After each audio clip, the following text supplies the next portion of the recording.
नमस्ते। चलिए आज एक ऐसी प्रोग्रामिंग लैंग्वेज की दुनिया में डाइव करते हैं जिसने टेक इंडस्ट्री पर आप कह सकते हैं दशकों से राज किया है। जी हाँ, हम बात कर रहे हैं जावा की। सोचिए, जावा को बने हुए लगभग 30 साल हो चुके हैं। अब टेक की दुनिया में जहां हर हफ्ते कुछ नया आ जाता है, वहां कोई चीज इतने टाइम तक रेलेवेंट कैसे रह सकती है, इतनी पावरफुल कैसे हो सकती है? यही सवाल जावा की पूरी कहानी का सेंटर पॉइंट है। इसकी पॉपुलैरिटी का राज इसके जन्म की कहानी में छुपा है। तो चलिए टाइम में थोड़ा पीछे चलते हैं और देखते हैं कि ये सब शुरू कहाँ से हुआ था। तो कहानी शुरू हुई 1991 में। सन माइक्रोसिस्टम्स में जेम्स गॉसलिंग ने एक प्रोजेक्ट शुरू किया जिसका नाम था ओक। और इंटरेस्टिंग बात यह है कि ये सेट टॉप बॉक्सेस जैसे छोटे इलेक्ट्रॉनिक गैजेट्स के लिए बनाया जा रहा था। फिर 1995 में इसका नाम बदला और ये जावा 1.0 के नाम से ऑफिशियली रिलीज हुई। और 2007 तक इसका कोर कोड ओपन सोर्स कर दिया गया, यानी अब कोई भी इसे फ्री में यूज कर सकता था और कंट्रीब्यूट भी। और इसके रिलीज के साथ ही आया एक ऐसा प्रॉमिस, एक ऐसा आइडिया जिसने सॉफ्टवेयर डेवलपमेंट की दुनिया हमेशा के लिए बदल दी। वो आइडिया था राइट वंस रन एनीवेयर। मतलब कोड को सिर्फ एक बार लिखो और फिर उसे किसी भी कंप्यूटर पर, किसी भी ऑपरेटिंग सिस्टम पर बिना किसी चेंज के चलाओ। ये एक रियल गेम चेंजर था। लेकिन ये राइट वंस रन एनीवेयर का जादू आखिर होता कैसे है? मतलब एक ही कोड विंडोज, मैक, लिनक्स सब पे एक साथ कैसे चल जाता है? इसके पीछे जावा की एक बहुत ही क्लेवर टेक्नोलॉजी काम करती है। आइए उसको समझते हैं। जावा की सुपर पावर है इसका प्लेटफॉर्म इंडिपेंडेंट होना। इसका मतलब क्या है? देखिए, दूसरी लैंग्वेजेस में कोड सीधे मशीन की भाषा में कन्वर्ट होता है, जो हर मशीन के लिए अलग होता है। लेकिन जावा का कोड कंपाइल होने के बाद एक स्पेशल यूनिवर्सल कोड में बदलता है, जिसे कहते हैं बाइट कोड। ये बाइट कोड किसी पर्टिकुलर मशीन के लिए नहीं होता, ये सबके लिए होता है। अच्छा, इस पूरे प्रोसेस को स्टेप बाय स्टेप देखते हैं। स्टेप 1, आपने अपना कोड लिखा, जो एक जावा फाइल है। स्टेप 2, जावा कंपाइलर, जिसे जावाइक कहते हैं, इस कोड को उस मैजिकल बाइट कोड में बदल देता है।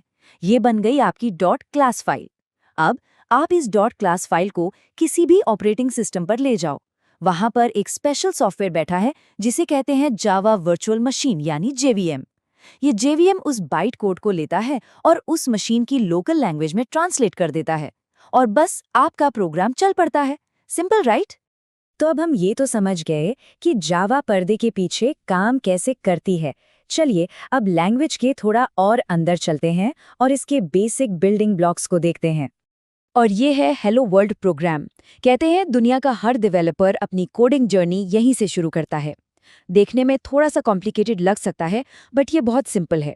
बेसिकली एक क्लास है, उसके अंदर एक मेन फंक्शन है जो प्रोग्राम का एंट्री पॉइंट है, और बस एक लाइन लिखी है system.out.println हेलो वर्ल्ड, जिसका मतलब है हे कंप्यूटर, स्क्रीन पर हेलो वर्ल्ड प्रिंट कर दो। That's it. अब देखिए, किसी भी लैंग्वेज की तरह जावा के भी अपने रूल्स और सिंबल्स होते हैं। इन्हें हम कहते हैं ऑपरेटर्स। ये कुछ बेसिक रिलेशनल ऑपरेटर्स हैं जो चीज़ों को कंपेयर करने के काम आते हैं। फॉर एग्जाम्पल, क्या x की वैल्यू y के बराबर है, या उससे छोटी है, या बड़ी? इन्हीं छोटे छोटे टूल्स से हम अपने प्रोग्राम में डिसीजन मेकिंग और लॉजिक बिल्ड करते हैं। चलिए अब आगे बढ़ते हैं जावा के सबसे इम्पॉर्टेंट, आई वुड से सबसे फाउंडेशनल कॉन्सेप्ट की तरफ। ये वो चीज़ है जिसने जावा को इतना पावरफुल बनाया। हम बात कर रहे हैं ऑब्जेक्ट ओरिएंटेड प्रोग्रामिंग, या शॉर्ट में ऊप्स की। ऊप्स की ये 4 मेन पिलर्स हैं। डोंट वरी, ये सिर्फ फैंसी वर्ड्स नहीं हैं, बल्कि बड़े बड़े सॉफ्टवेयर्स को ऑर्गेनाइज करने के बहुत स्मार्ट तरीके हैं। For example, encapsulation. इसका मतलब है सारे इंपॉर्टेंट डेटा और उस डेटा पर काम करने वाले फंक्शंस को एक साथ एक कैप्सूल में बंद कर देना ताकि वो सेफ रहे। या फिर इनहेरिटेंस, जिसका मतलब है कि आप एक क्लास की सारी प्रॉपर्टीज दूसरी क्लास में रीयूज कर सकते हो। इससे बार बार कोड लिखने की जरूरत नहीं पड़ती। ऊप्स को ठीक से समझने के लिए क्लास और ऑब्जेक्ट का डिफरेंस जानना सबसे जरूरी है। इसको एक सिंपल एनालॉजी से समझो। क्लास है एक कार का ब्लूप्रिंट, यानी उसका नक्शा। इस नक्शे में सब कुछ लिखा है कि कार में क्या क्या होगा। और ऑब्जेक्ट है उस नक्शे से बनाई गई असली कार जो रोड पर चल रही है। आप एक ही नक्शे से हजारों अलग अलग रंग की कार्स बना सकते हैं। हर कार एक यूनिक ऑब्जेक्ट है, लेकिन उन सबका ब्लूप्रिंट यानी क्लास एक ही है। तो इन सारे कॉन्सेप्ट्स और बिल्डिंग ब्लॉक्स को यूज करके हम आखिर बना क्या सकते हैं? बेसिक से आगे जावा की एक बहुत बड़ी दुनिया है, एक पूरा यूनिवर्स है जो डेवलपर्स को आप कह सकते हैं सुपर पावर्स देता है।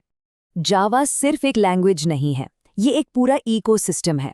यहाँ आपको पहले से बने बनाए पावरफुल टूल्स मिलते हैं, जैसे बहुत सारे डेटा को आसानी से मैनेज करने के लिए कलेक्शंस फ्रेमवर्क, एक ही टाइम पर बहुत सारे काम एक साथ करने के लिए multi threading, internet based applications बनाने के लिए नेटवर्किंग लाइब्रेरीज।